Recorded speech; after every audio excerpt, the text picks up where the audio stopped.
Welcome to the HFY Codex Tale. If you like our videos, keep supporting and subscribe to our channel. The day she fell from the sky. It was just another quiet evening for Ethan Kane. He was fixing a broken fuel line near the edge of Outpost 9, an old human cargo station on the edge of space territory. The sky above was dark, full of stars, but nothing unusual. Until something lit up the sky. A burning trail of light cut through the clouds like a falling star. But this was no star.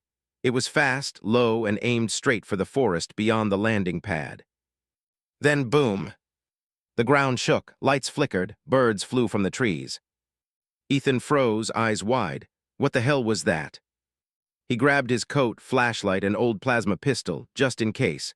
Whatever crashed wasn't small. He ran toward the trees, heart racing.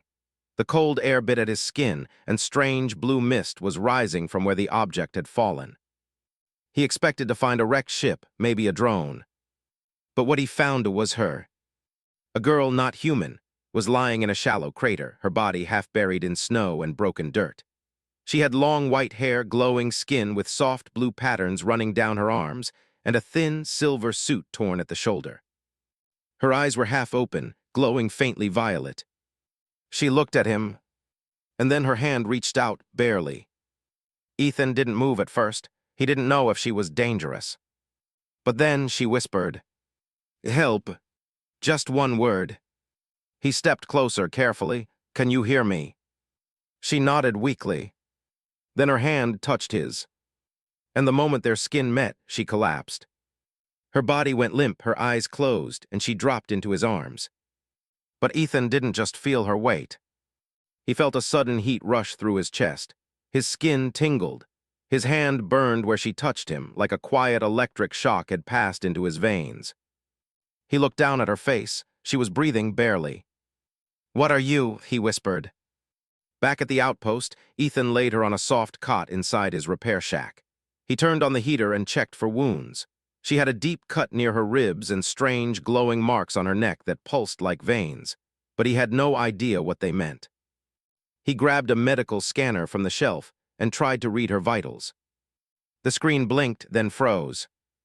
"Unknown life form, high energy interference, do not touch again." He stared at the warning. "Too late," he muttered. She shifted slightly, mumbling in her sleep. Her skin shimmered faintly in the heat. Ethan leaned closer. Then her eyes snapped open, just for a second. She looked straight at him, her lips trembling. And she whispered again, this time slower, like it hurt to speak. "Why did you touch me?" Ethan blinked. "You reached for me first." But she was already unconscious again. Hours passed. Ethan sat nearby, watching her chest rise and fall. Something about her presence made the air feel heavier. Not in a bad way, just strange. Her skin glowed more brightly when he came close. Her breathing calmed when he whispered gently. She wasn't just some alien.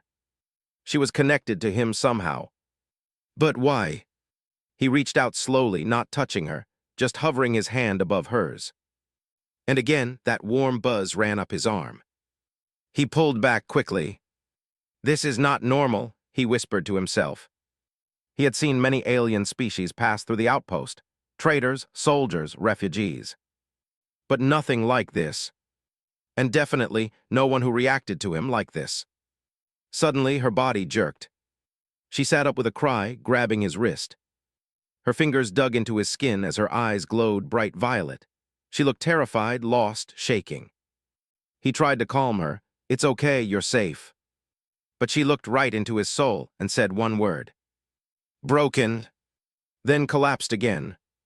Ethan held her close, heart pounding. What was broken?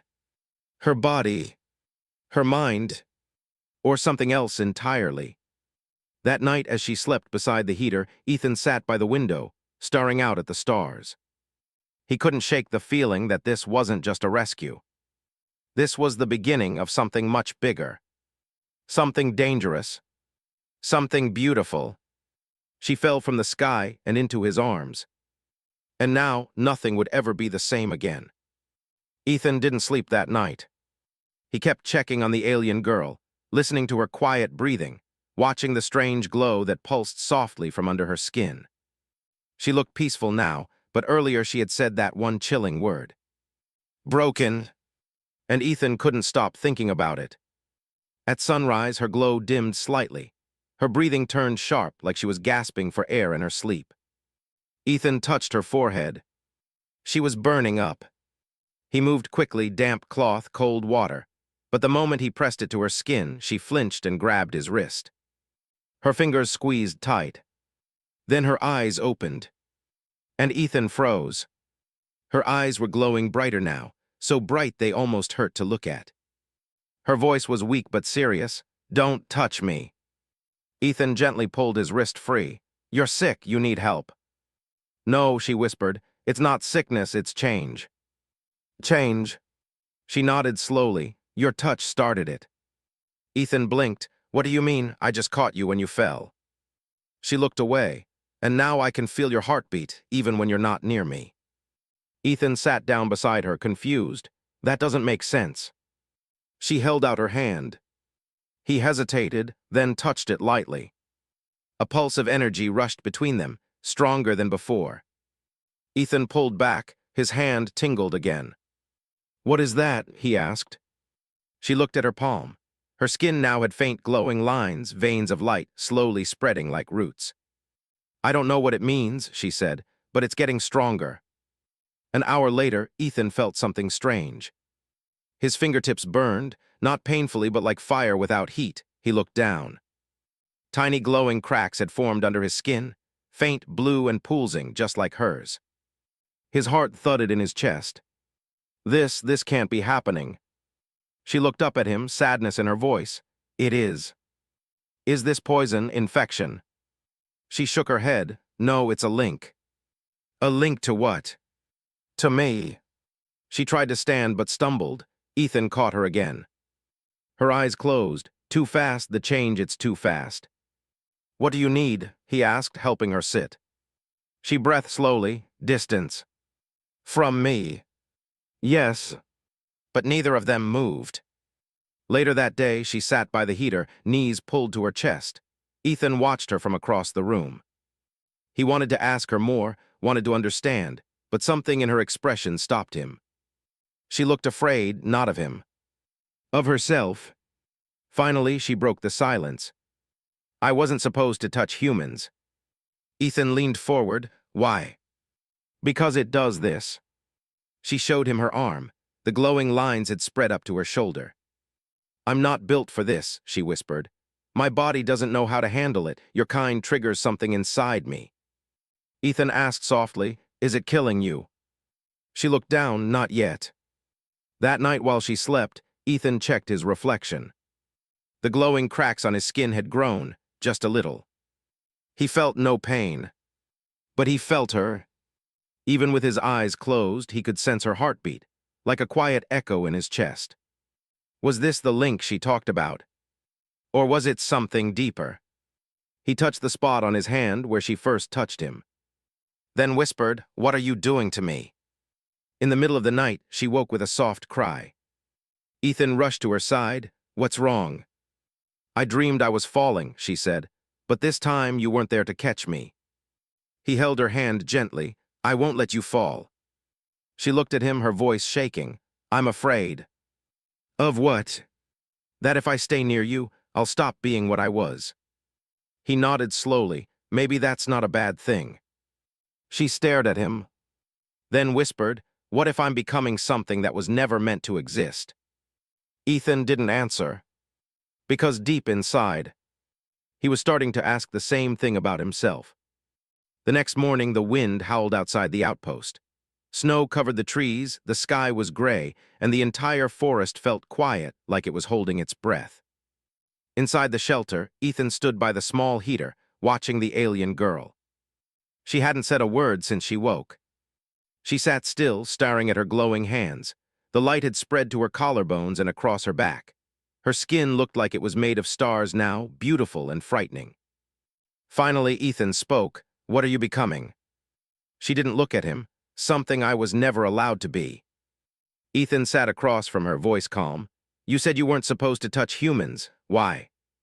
She hesitated, then whispered, because my people believe humans infect us. Ethan frowned. Infect you? She nodded, not with disease, with emotion, with change. Our minds are designed to stay controlled, clear, but humans, you feel too much. You carry chaos in your hearts. Ethan gave a small laugh. That's one way to describe us. She looked up, finally meeting his eyes. One touch from a human can break everything we are. It can wake up feelings we were never supposed to have. Ethan leaned forward. Is that what's happening to you now? She nodded. And what happens if you don't stop it? She went quiet, then whispered, I stopped being me. She stood up suddenly, but her legs wobbled. Ethan caught her again, just like before. But this time, she didn't pull away. She closed her eyes. I can feel your heartbeat, even now. Ethan nodded. Me too. I hear yours in my chest like a second drum. That's the link, she whispered. It's alive and it's growing. Ethan helped her sit down again. Can it be reversed? No, she said. The link is permanent once it begins. He blinked. Permanent. Yes, that's why touching a human is forbidden. It makes us bond. Ethan stared at her. You're saying you and I are? She looked away, connected now in ways that can't be undone. Ethan sat down quiet. He didn't know what to say. Was it a curse? A gift? Or something in between? After a long silence, he asked, Has this ever happened before? She shook her head. There are stories, whispers. Long ago, one of ours touched a human soldier during the border wars. She changed. Her body fell apart, but she died smiling. Ethan shivered. Why smiling? Because, she said softly, she said she finally understood what love felt like right before the end. Later that day, Ethan wrapped her in a thick blanket and made a weak soup from emergency rations. She barely touched it. Food doesn't help anymore, she whispered. I feed from energy, emotion, connection. He stared at her. You mean from me? She nodded, but not in a bad way. I don't take it, I mirror it. The more you feel, the more I feel. Ethan looked down at his glowing palm. I was never meant to feel this either, he said, but I do. She turned her head slowly. Then we're both becoming something new. That night, snow fell harder. She stood by the window, her hands glowing gently in the dark. The blue light reflected in the glass. Ethan came up beside her. She spoke first. My real name is hard for humans, but you can call me Kara. He smiled. Kara, I like it. She looked at him, voice trembling. If they find me, they'll destroy me. Why? Because I'm proof that our kind can change, that we can feel, that we can love. They won't allow it. Ethan gently took her hand. Kara didn't stop him this time. Instead, she leaned her head on his shoulder and whispered, I touched a human, and now I'm afraid of what I'll become. Ethan held her hand tighter and whispered back, Whatever you become, Kara, you won't face it alone. Kara had stopped glowing. Ethan noticed it first thing in the morning. The gentle light under her skin, the soft blue shimmer that had covered her arms, was fading. Her hands looked dull, like the stars inside her were going out. She sat near the heater, quiet, eyes half closed. Ethan brought her warm tea, but she didn't touch it. Kara, he asked softly, what's happening? She looked up at him, her voice barely above a whisper. I feel too much. Ethan sat beside her. Too much what? She touched her chest, then looked at him with tired eyes. This bond, the link between us, it's growing too fast. Every time I feel something, fear, joy, love, it takes more energy from my body, more than I can handle. He felt a chill crawl up his spine. But you said the link is permanent. It is, she said, but my body wasn't designed to survive it. Ethan looked at her glowing veins. They were shrinking now, like light running out of a dying star. Kara, he began. She held up a hand. Don't apologize, she said. I chose this, I touched you, I knew the risk. But you didn't know it would kill you, Ethan said. She gave a small, sad smile. I didn't know, but I hoped it wouldn't. The wind outside grew louder, the shelter creaked. A storm was coming, but neither of them cared. Kara leaned her head on his shoulder. I feel your sadness, she whispered. And I feel yours, Ethan replied. She closed her eyes. It's beautiful, but it hurts. He gently took her hand. What can I do? Kara hesitated, then then said, "You can feel nothing." Ethan pulled back, shocked. "What?" "If you stop feeling, I stop feeding. The bond weakens. Maybe I can recover." Ethan stared at her. "You want me to feel nothing for you? To stop caring? That's impossible." She looked at him with tears forming. "If you don't, I'll die." The silence between them was heavy. Then Kara whispered, "I never knew what love was. Not until you. I thought it would be soft, safe." She looked down. "But real love, real connection, it's terrifying." Ethan squeezed her hand. "Then let's be scared together." Kara gave a quiet laugh, but it turned into a cough. Her body shook. Her skin flashed faintly, then dimmed again. "Kara," Ethan held her steady. "I'm okay," she whispered. "Just don't let go yet." That night, Ethan built a heat dome over the shelter using emergency shields. The storm outside turned brutal, but inside it was warm. Kara lay under thick blankets, her breathing shallow. Ethan watched over her, refusing to sleep. Then suddenly, her hand reached for him. He took it without hesitation.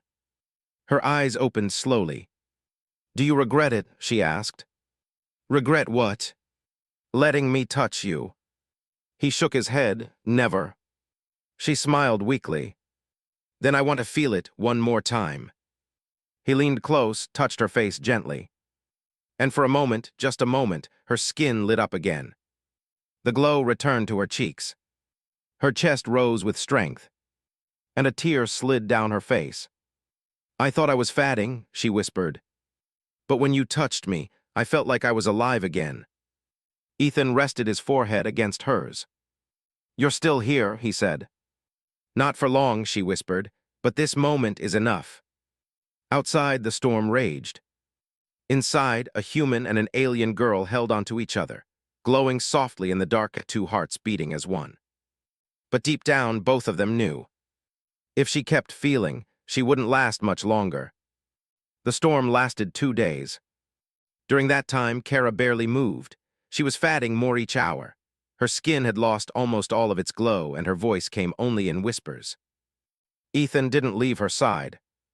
He tried everything, food, warmth, light, nothing helped.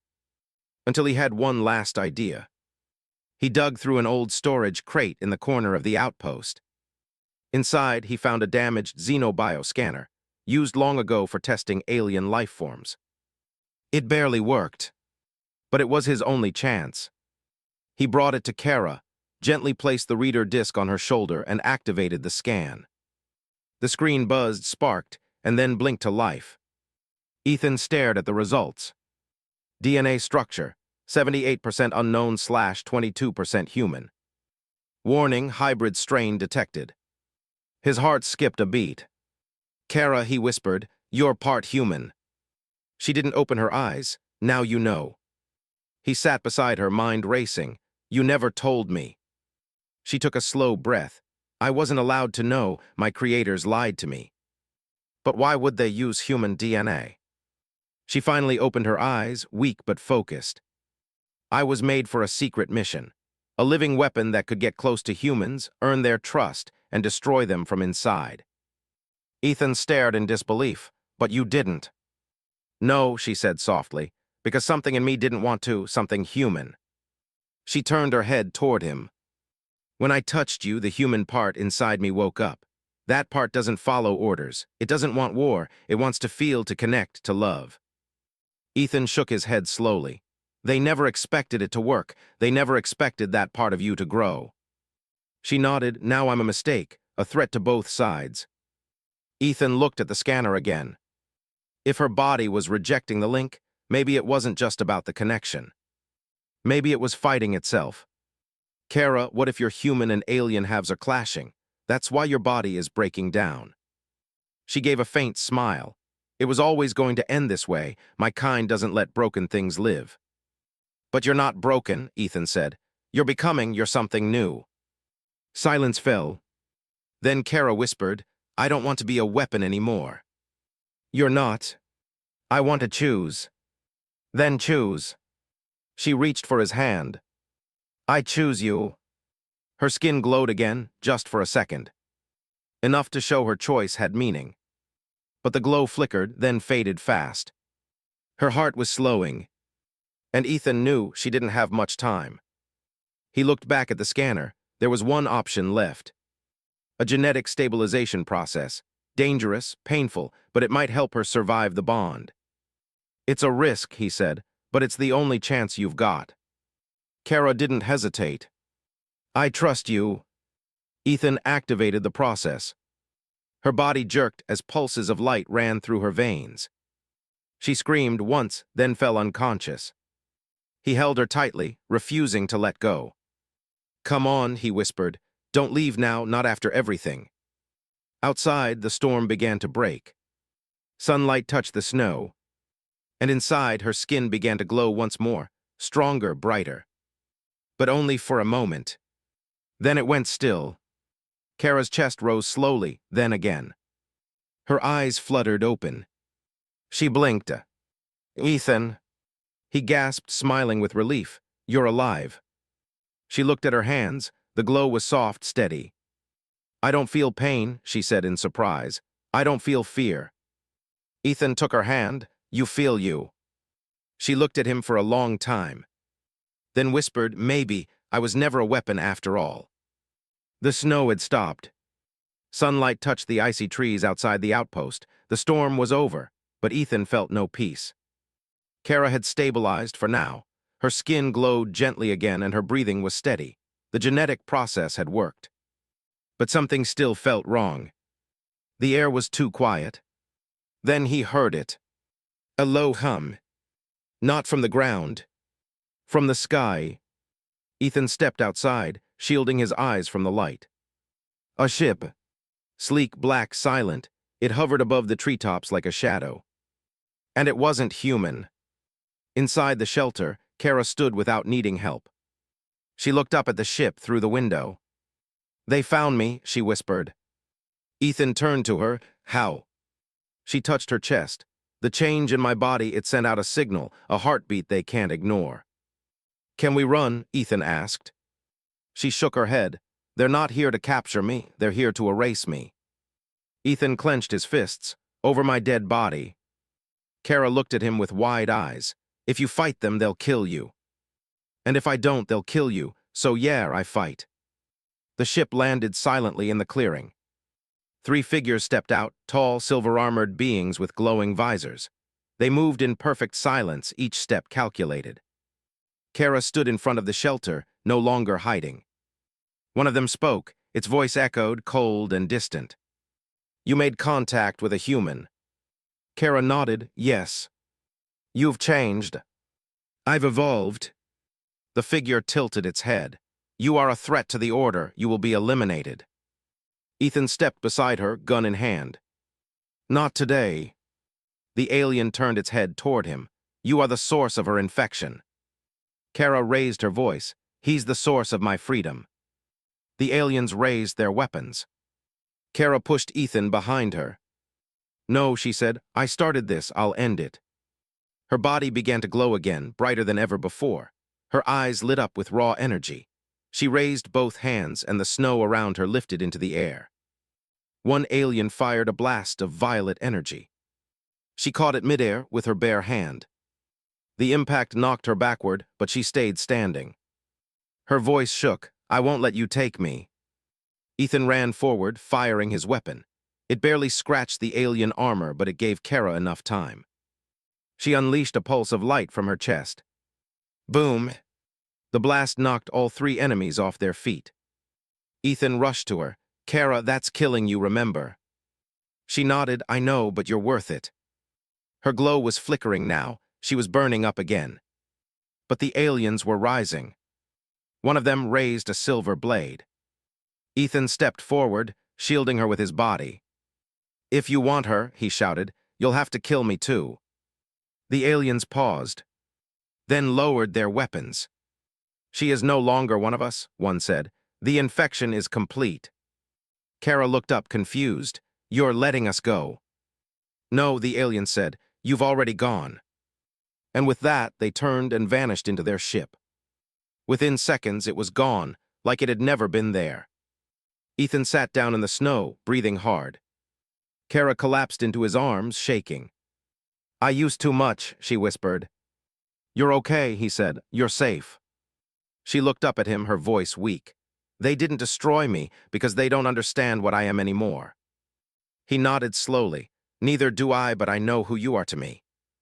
She closed her eyes. And for the first time, her voice didn't shake when she whispered. I'm yours. But deep inside, Ethan knew something else. The fight was over for now. But Kara had changed too much. And she was fatting again. Because the final cost of her evolution was still coming. Ethan placed Kara gently on the cot inside the outpost.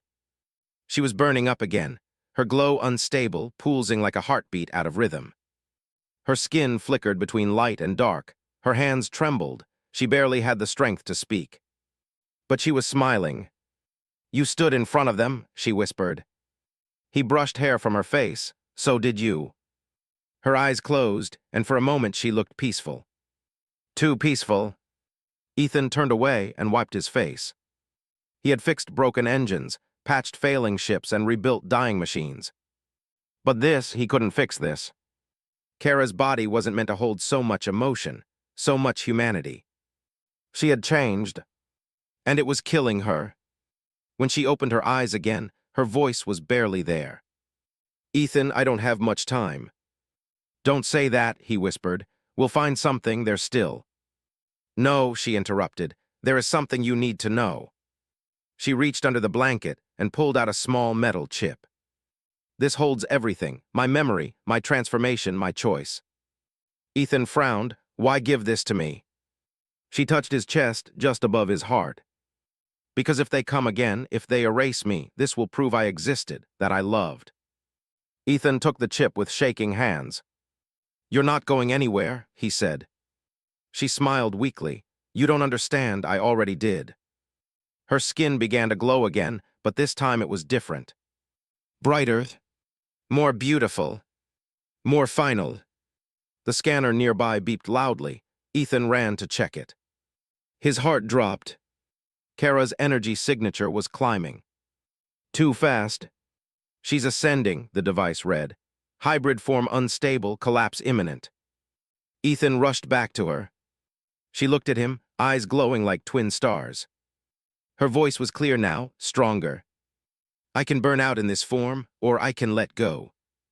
What does that mean? He asked, heart pounding. She touched his hand one last time. If I leave this body, my energy can live on. Inside me. She nodded, only if you let it. Ethan's hands trembled. If I say yes, will I ever see you again?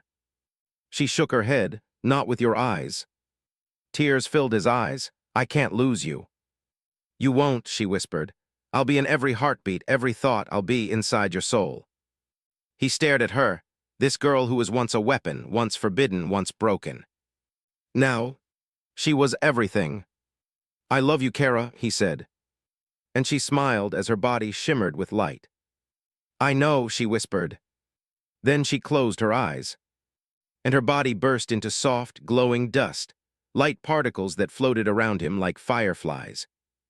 Warmth filled his chest, his heartbeat synced with something new, something deeper. She was gone, but not lost. Weeks passed. The forest healed. The snow melted. Ethan stayed. Sometimes he heard her voice when he stood in silence. Sometimes he saw her in the wind, in the stars, in the way his hand glowed softly at night. She had become part of him. Not a weapon, not an experiment, but a soul who chose love over destruction. A girl who touched a human and changed everything.